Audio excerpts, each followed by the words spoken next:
उत्तर प्रदेश में लोकतांत्रिक व्यवस्था शुरू से ही लगी हुई है आज़ादी के बाद से, लेकिन राष्ट्रपति शासन भी कभी कभी लगाना पड़ा है। कब राष्ट्रपति शासन पहली बार लगा? किसी एक व्यक्ति का नाम बताइए जिन्होंने इसे राष्ट्रीय संग्राम कहा हो 57 की क्रांति को। क्या होते हैं मिलेट्स और उत्तर प्रदेश में मिलेट के उत्पादन के लिए क्या क्या प्रयास किए गए? क्या मिलेट्स कहीं भी उगाए जा सकते हैं या इसके लिए क्लाइमेटिक कंडीशन की ज़रूरत होती है? अभी भारत सरकार द्वारा कौन कौन से महत्वपूर्ण कार्य किए जा रहे हैं वित्तीय समावेशन के लिए?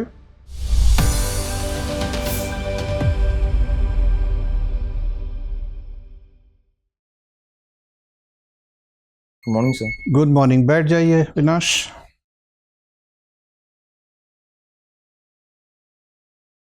अपना परिचय दीजिए।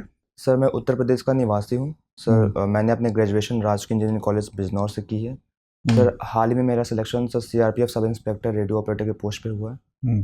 और सर मेरी हॉबी विपश्यना मेडिटेशन है। अच्छा, प्रशासक क्यों बनना चाहते हैं? सर प्रशासन में सर डाइवर्सिटी है सर, और सर इसमें किस चीज़ की डाइवर्सिटी है?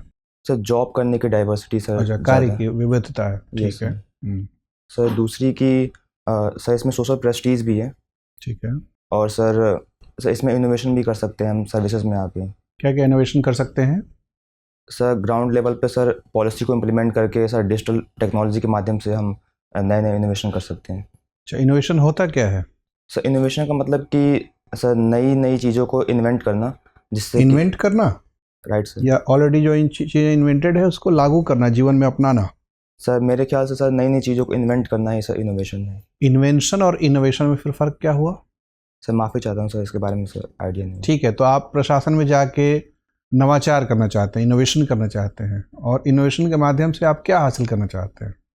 सर इनोवेशन के माध्यम से हम जो सर्विसेज हैं जो हम पब्लिक को प्रोवाइड करते हैं सर, उसको और इफ़िशिएंट तरीके से इम्प्लीमेंट करना। ठीक है, तो आपको क्या लगता है कि अभी शासन और प्रशासन में कौन कौन सी चीज़ों की सेवाओं की आपूर्ति में कमी दिख रही है आपको? सर सर्विसेज जैसे कि हेल्थ के सेक्टर में, एजुकेशन के सेक्टर में, सर इसमें थोड़ा कमी दिखाई दे रही है सर। अच्छा, क्या कुछ आंकड़े उत्तर प्रदेश के उपलब्ध हैं? उत्तर प्रदेश में कितने ज़िले हैं? सर 75 जिले हैं। अच्छा, और कितने प्रमंडल हैं या मंडल हैं? सर माफ़ी चाहता हूँ सर, इसके बारे में डिविजन्स कितने हैं? संभाग? सॉरी सर, अभी सर रिकॉल नहीं कर पा रहा हूँ। 18 संभाग पढ़ा तो होगा।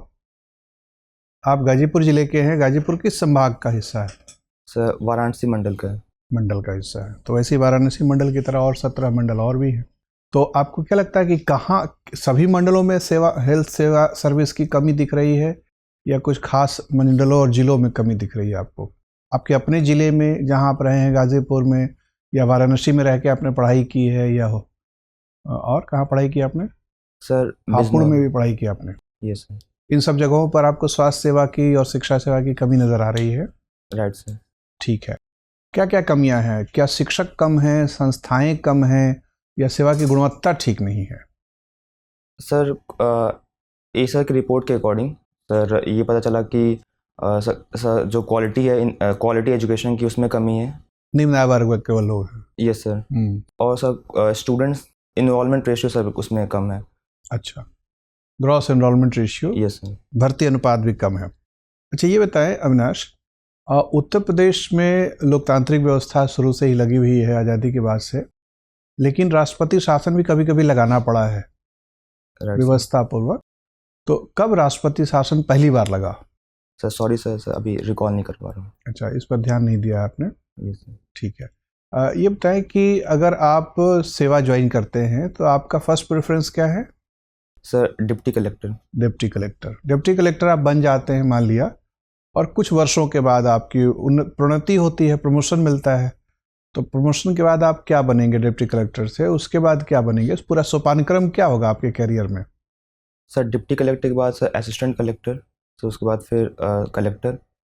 सर इस लेवल पे सर प्रमोशन होता है, वर्टिकल लेवल पे सर। ठीक है, उसके बाद कलेक्टर से प्रमोशन कभी न कभी आगे भी बढ़ेगा? सर अभी सर पता नहीं इसके बारे में। मुझे उसके बारे में, उससे आगे सोचा नहीं है? नहीं सर, पता नहीं इसके बारे में सर। मैंने पता करा भी नहीं है आपने? सर अच्छा ठीक है, ये बताएं कि उत्तर प्रदेश की सरकार पर्यटन को बढ़ावा देने के लिए कौन कौन से महत्वपूर्ण कदम उठा रही है? सर अभी हाल में सर उत्तर प्रदेश ने यूपी सर टूरिज्म पॉलिसी लाई है सर। और सर यूपी में सर इंफ्रास्ट्रक्चर को डेवलप किया जा रहा है सर। और सर प्रमोशन के लिए सर सर हेरिटेज आर्क भी सर बनाया गया है सर यूपी में। सर यही कर तो रहे हैं। ये जो पर्यटन नीति आप करें हाल ही में आई है, कब आई है? सर 2022 में। 22 में आई है। किस महीने में आई है सर? उसका कुछ विशेष लक्ष्य है कि हमें पर्यटकों की संख्या बढ़ानी है, या पर्यटन आय बढ़ानी है, या पर्यटन क्षेत्र में रोजगार के अवसर बढ़ाने हैं? इस तरह के कुछ लक्ष्य भी तय हुए हैं उसके? यस। क्या लक्ष्य है सर लक्ष्य में जैसे कि सर यूपी में इंफ्रास्ट्रक्चर को डेवलप करना है सर हाई क्वालिटी इंफ्रास्ट्रक्चर। अच्छा, मतलब आपको आंकड़े याद नहीं है कि कितने पर्यटक लाने का लक्ष्य रखा गया? Yes sir. कोई बात नहीं अविनाश सर। अविनाश, आपने इतिहास में पढ़ा होगा कि 19वीं सदी के मध्य में एक बहुत महत्वपूर्ण घटना घटती है जिसको 57 की क्रांति कहते हैं, 1857 की क्रांति। आप एक दो बुनियादी चीज़ें बताइए। पहले तो ये कहाँ शुरू हुई थी क्रांति, उसके बाद बताइए यूपी में इसका क्या महत्व है, यूपी के लिए क्या महत्व है इसका?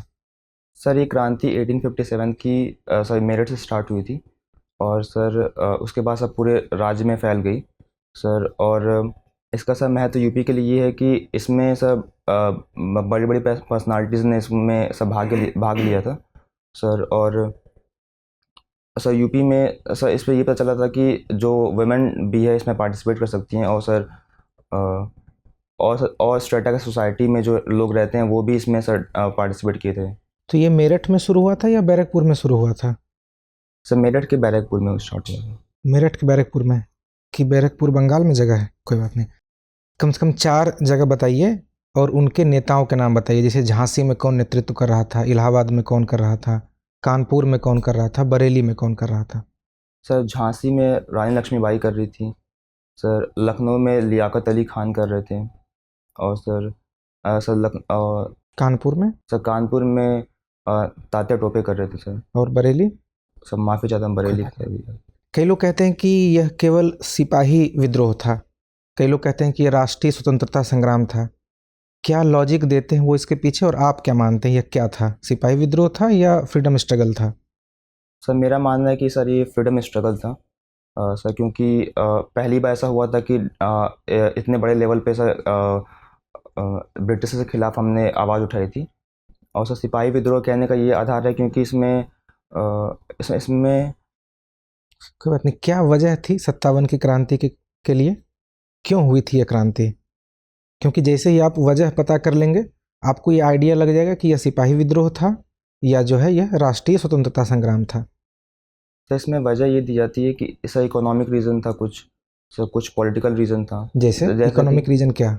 सर इसमें सर जो पीजेंट्स थे उनका जो लैंड था वो लैंड रेवेन्यू सर उसमें कलेक्ट किया जा रहा था, इनसे उनके अधिकार जो छीन गए थे सर। पॉलिटिकल रीज़न में सर ये हुआ था कि जितने भी ज़मींदार लोग थे सर उनके राइट्स को भी छीना गया था इसमें। और सर जितने भी सोसाइटी थे उनके माध्यम से उनके जो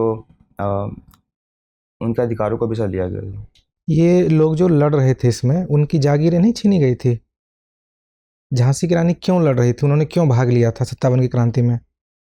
सर उनकी सर जो बच्चे थे, मतलब कि सर उनको सर राइट नहीं दिए गए थे, उनके जो बच्चे थे। कोई बात नहीं, एक अंतिम सवाल इसी सिलसिले में आप बताइए कि किसी एक व्यक्ति का नाम बताइए जिन्होंने इसे राष्ट्रीय संग्राम कहा हो 57 की क्रांति को। सर सॉरी सर, अभी याद नहीं। कोई बात नहीं सर। अविनाश आप गाजीपुर से आते हैं? Yes sir. ठीक है, गाजीपुर का ओडीओपी क्या है? Sir wall hanging craft. और जहाँ से आपने शिक्षा प्राप्त की है इंजीनियरिंग की, वहाँ का ओडीओपी क्या है? सर सॉरी सर, अभी रिकॉल नहीं कर पा रहा। आपने 4 साल बिताए हैं और आप ओडीओपी वहाँ का नहीं आपको पता है? हापुड़ को पावर या हैंडलूम सिटी के तौर पे जाना जाता है, क्या कुछ इस पर बता सकते हैं? क्यों? सॉरी सर, अभी पता नहीं बता सकते, चलिए कोई बात नहीं। आप मुझे बताइए कि आपने इन्फोटेक से करा है इंजीनियरिंग, ठीक है। अभी हाल ही में एक रिपोर्ट 2 महीने पहले प्रकाशित हुई जिसमें ये कहा गया कि लगभग 800 मिलियन इंडियंस के जो डेटा है उनके पासपोर्ट से रिलेटेड और आधार कार्ड से रिलेटेड वो सेल के लिए उपलब्ध हैं। यस। इसका मतलब ये है कि उनकी प्राइवेसी ब्रीच हो रही है। इस तरीके की घटनाओं को रोकने के लिए सरकार ने क्या कदम उठाए हैं, और यदि कोई उठाए हैं तो वो क्या है? सर अभी गवर्नमेंट ने sir data protection privacy bill sir pass किया है। इसकी स्थिति क्या है? दोनों सदनों में पास हो गया है, एक सदन में पास हुआ है, कानून बन चुका है? सर ये कानून बन चुका है। बन चुका है। Yes sir. इसका पब्लिकेशन गजट में हो गया? सर इसके बारे में सर अभी पता ठीक है, नहीं। तो क्या है ये डेटा प्रोटेक्शन बिल? इसमें सर लोगों की प्राइवेसी को सुरक्षा किया जाएगा सर, और जितने भी सर जो इसको वायलेट करेगा सर, कंपनी को ये अधिकार दिया गया है कि वो सर जो डेटा जानकारी नहीं है, चलिए कोई बात नहीं। मुझे बताइए कि अभी अयोध्या में राम मंदिर की पूजा का प्रावधान है 22 तारीख को, 22 जनवरी को। वहाँ पे सुनने में आया है कि रामलला की मूर्ति के जो स्कल्पचर हैं वो कर्नाटक प्रांत से कोई एक बहुत प्रसिद्ध व्यक्तित्व हैं। वो कौन है जिन्होंने इस मूर्ति का निर्माण किया है, जो कि वहाँ स्थापित होंगी? जानकारी नहीं है, चलिए कोई बात नहीं। मुझे बताइए कि ये विंडफॉल टैक्स क्या होता है? समझ पा रहे हैं? विंडफॉल टैक्स एक टैक्स होता है सर, टैक्स है सर। सर ज़्यादा इसके बारे में जानकारी नहीं। कोई बात नहीं। मुझे बताइए कि वर्ष 2023 को मिलेट ईयर के तौर पे हमने सेलिब्रेट किया है। क्या होते हैं मिलेट्स, और उत्तर प्रदेश में मिलेट के उत्पादन के लिए क्या क्या प्रयास किए गए? सर मिलेट आमतौर को सर मोटे क्रॉप्स, मोटे अनाज को सर मिलेट्स कहते हैं। ठीक है, जिसको सर प्राइम मिनिस्टर ने श्री अन्न भी कहा है सर। और ये ऐसे उत्तर प्रदेश में क्या क्या प्रयास हुए? नहीं जानकारी। अच्छा, क्रॉप डाइवर्सिफिकेशन और मिलेट प्रोडक्शन में कोई कोरिलेशन है? आप तो पूर्वी उत्तर प्रदेश से आते हैं, जो कि एग्रीकल्चर इंटेंसिव रीजन है, तो वहाँ पे यदि हम थोड़ा क्रॉप डाइवर्सिफिकेशन करते हैं तो इससे क्या लाभ हो सकते हैं? सर क्रॉप डाइवर्सिफिकेशन से इसके सब बेनिफिट ये होंगे कि सर फार्मर्स को अधिक इनकम मिल जाएगी सर, और दूसरा सर कि इससे इन्वायरमेंट जो होगा उसको बेनिफिट मिलेगा, क्योंकि सर सॉइल में जो water capacity, water intensive crop वहाँ पे नहीं उगाए जाएंगे, और इससे क्लाइमेट रेजिलिएंट भी है, जिससे कि सर क्या मिलेट्स कहीं भी उगाए जा सकते हैं या इसके लिए क्लाइमेटिक कंडीशन की ज़रूरत होती है? सर आमतौर पे सर तो हर जगह उगाए जा सकते हैं, क्योंकि सर ये इनकी डाइवर्सिटी बहुत ज़्यादा होती है, और सर ये किसी भी सीजन में ग्रो कर सकते हैं ऑलमोस्ट, किसी भी ज़मीन पे। सर तो इसी तरीके से कपास की खेती हम कर सकते हैं पूर्वी उत्तर प्रदेश में, यदि यही कारण है तो? नहीं सर।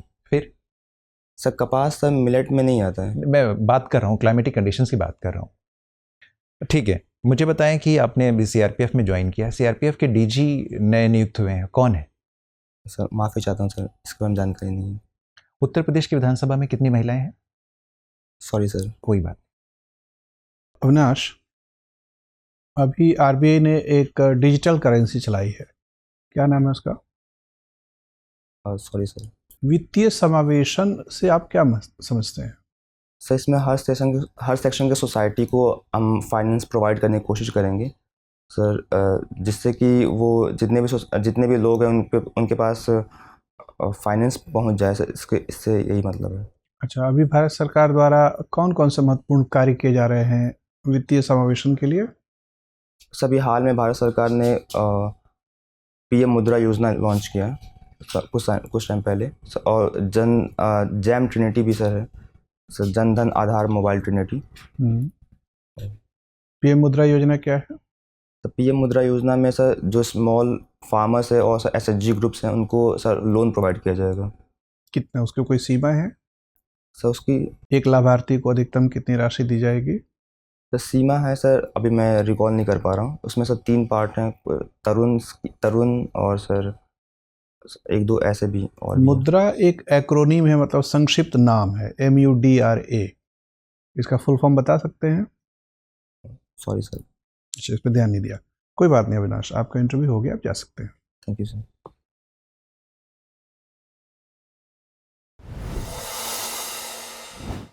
आ जाइए अविनाश, बैठिए।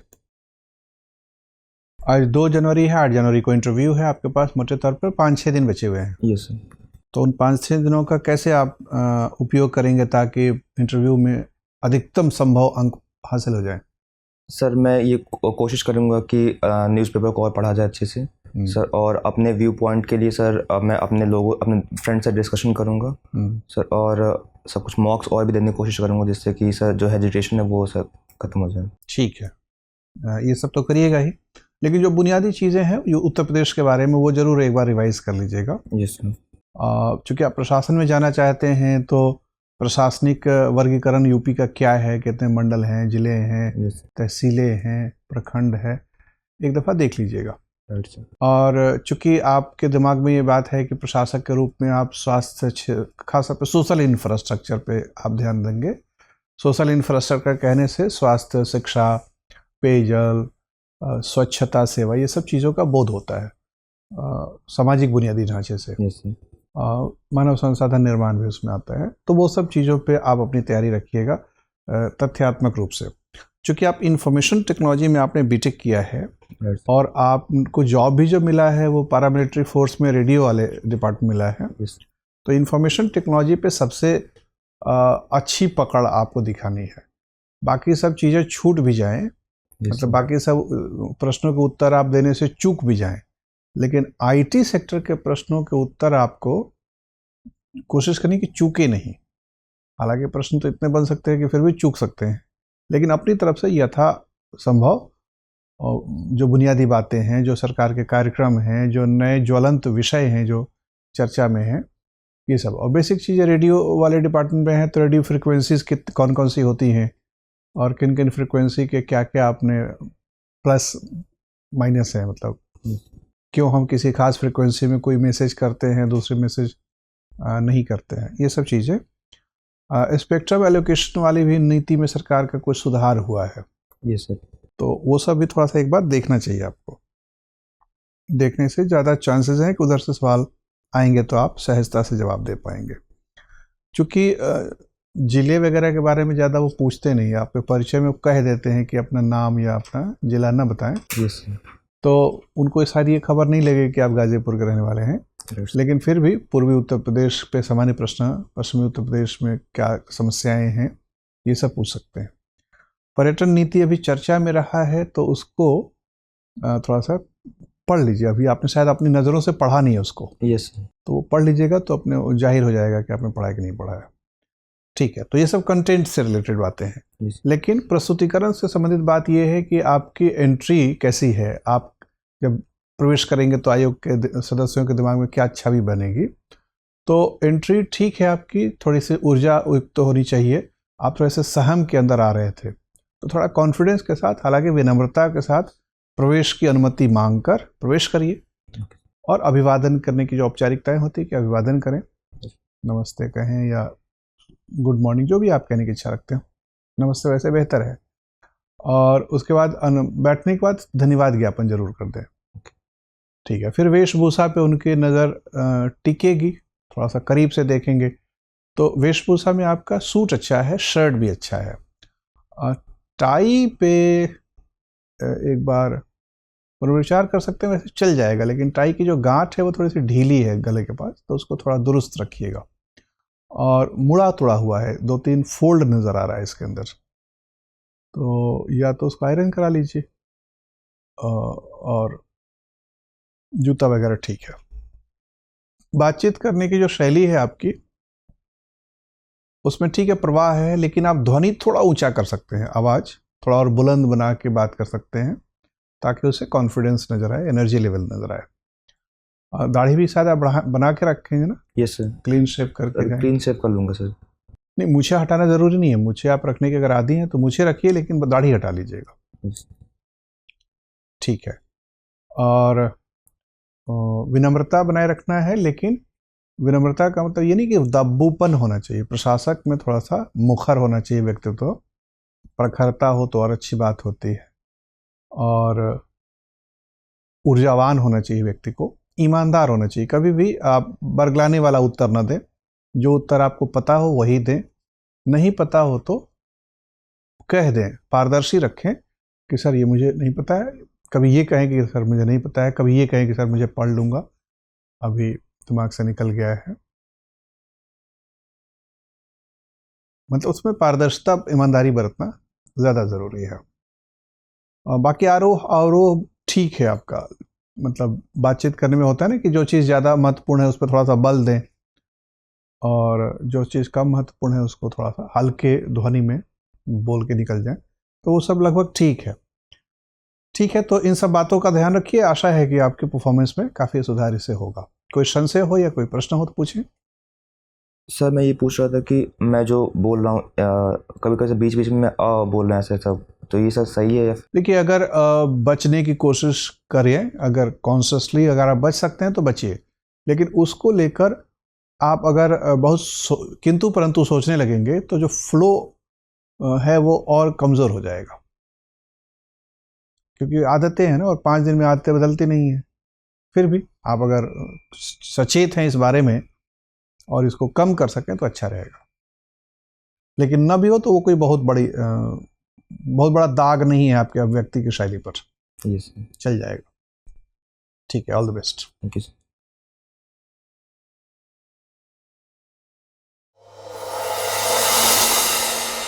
डियर व्यूअर्स, अपने एग्जाम की तैयारी को और बेहतर करने के लिए हमारे चैनल को लाइक, शेयर और सब्सक्राइब करना न भूलें।